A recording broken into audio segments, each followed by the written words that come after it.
मैं इस सदन में कहना चाहता हूं सभापति महोदय कि हमसे 70 साल का हिसाब मांगने वालों, जो सरकार अपना चलाया हुआ 2000 का नोट 7 साल नहीं चला सकी, वो हमसे 70 साल का हिसाब मांगती है। जिस देश में टमाटर 100 रुपए किलो बिक रहा हो, उस देश की वित्त मंत्री के पास बजट में महंगाई पर बोलने के लिए सिर्फ 10 शब्द है। डीजल, पेट्रोल, आटा, चावल, दाल, सब्जी की महंगाई का तो कोई जिक्र ही नहीं। सावन चल रहा है तो प्याज और लहसुन का दाम पूछना तो शायद पाप होगा। मैंने तो यह भी सुना है कि वित्त मंत्री जी जो चीज खुद नहीं खाती हैं उसके दाम से उनका कोई लेना देना नहीं होता। लेकिन इस बार बजट पेश करने के लिए पार्लियामेंट आने से पहले वित्त मंत्री जी ने दही और चीनी खाई थी।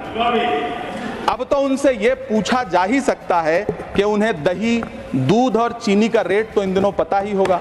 क्या उसे सस्ता करवाएंगी या नहीं सस्ता करवाएंगी? अगर पता है तो कृपया सस्ता करवाइए, क्योंकि इसी चीनी ने अमेठी में एक मंत्री महोदया का राजनीतिक कैरियर कड़वा कर दिया।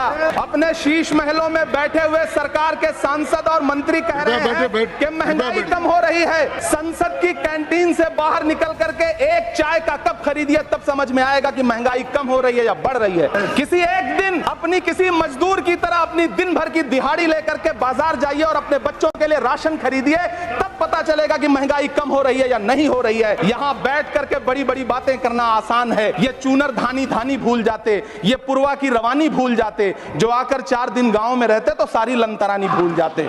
सभापति महोदय, इलेक्टोरल बॉन्ड खरीदने के नाम छुपाने वाली सरकार, इलेक्टोरल बॉन्ड खरीदने वालों के नाम छुपाने वाली सरकार इन दिनों आम के ठेला लगाने वालों के नाम जानना चाहती है।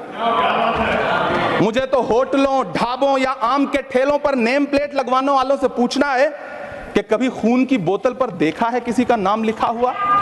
मुझे पूछना है कि क्या कोरोना के दौरान अपनी उखड़ती हुई सांसों के लिए ऑक्सीजन तलाशने वाले किसी इंसान ने ऑक्सीजन लाने वाले किसी इंसान से पूछा था कि ऑक्सीजन लाने वाला इंसान है? मुझे पूछना है कि लावारिश लाशों के लिए कोरोना में कांधा देने वाले, चिताओं के लिए लकड़ियां सजाने वाले किसी इंसान से पूछा गया था उसका नाम, उसका मजहब? लेकिन इन दिनों पूछा जा रहा है। सभापति महोदय, अफसोस देश के प्रधानमंत्री जी ने कभी न टूटने वाली चुप्पी ओढ़ ली है। सभापति महोदय, जनता ने 63 सीटें कम क्या कर दी? ये सरकार तो अमृतकाल का नाम लेना ही भूल गई। रखिएगा, जो किसान का नहीं वो हिंदुस्तान का नहीं। सभापति महोदय, मुझे वित्त मंत्री जी से पूछना है कि वो जो कुछ साल पहले 100 स्मार्ट सिटी बनाने का ढोल पीटा गया था, सुना है उस ढोल में पानी भर गया है, इसीलिए आपने उसका नाम बदल करके सिटीज ऑफ ग्रोथ हब्स रख दिया है। अच्छा है, नाम बदलने का खेल खेलते रहिए। आपकी कई सरकारें तो इसी वजह से चल रही हैं। इस सरकार को पढ़े लिखे लोगों से दिक्कत है सभापति महोदय, इसीलिए इस सरकार ने यूजीसी का बजट 66% कम कर दिया है। वाह रही सरकार। सभापति महोदय, मैं वित्त मंत्री जी के संज्ञान में लाना चाहता हूं कि किशनगंज में एएमयू सेंटर के पास 224 एकड़ जमीन है। यूपीए सरकार ने सोनिया गांधी जी की अगुवाई में 136 करोड़ रुपए एएमयू किशनगंज सेंटर के लिए सेक्शन किए थे, लेकिन आपकी सरकार ने पिछले 10 साल में उस 136 करोड़ में से सिर्फ 10 करोड़ रुपया रिलीज किया है। 1.5 करोड़ की आबादी वाला सीमांचल बेहतर शिक्षा के लिए उस सेंटर की बाट जोह रहा है। मेरा आपसे सवाल है कि इस सेंटर का बाकी पैसा आप कब रिलीज करेंगे? मुझे उम्मीद है वित्त मंत्री महोदया जवाब जरूर देंगी। सीमांचल उसी बिहार में आता है जिसकी बैसाखी के सहारे आपकी सरकार चल रही है। वहां के लोगों को एम्स की जरूरत है। महानंदा और कोसी से होने वाली बाढ़ की तबाही को रोकने के लिए बांध बनाइए, सीमांचल के साथ सौतेला व्यवहार बंद करिए। इकोनॉमिक कॉरिडोर बनाने से किसी राज्य का विकास नहीं होगा, विकास होगा स्वास्थ्य और शिक्षा के बुनियादी मुद्दों के लिए बजट देने पर। सभापति महोदय, एक तरफ तो इस बजट में पीएम आवास योजना के तहत 3 करोड़ अतिरिक्त मकान देने की घोषणा है और दूसरी तरफ लखनऊ के अकबर नगर में 1280 वो मकान हैं जिन्हें रिवर फ्रंट बनाने के नाम पे बुलडोजर से जमींदोज कर दिया गया।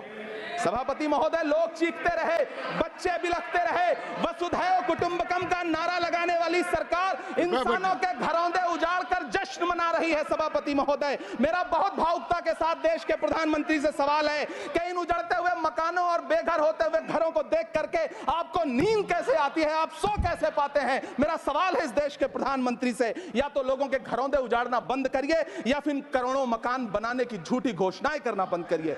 यह बजट झूठ का पुलिंदा है। यह बजट आपके पिछले साल के बजट का कट कॉपी पेस्ट है। यह बजट हमारे चुनावी घोषणा पत्र की नकल करने की एक बेईमान कोशिश है। लेकिन कहावत है ना कि नकल के लिए भी अकल चाहिए। मेरे हाथ में एक तरफ न्याय पत्र है जो हमारा है और दूसरी तरफ अन्याय पत्र है जो आपका है। इस सरकार को आलोचना सुनने की आदत नहीं है सभापति महोदय।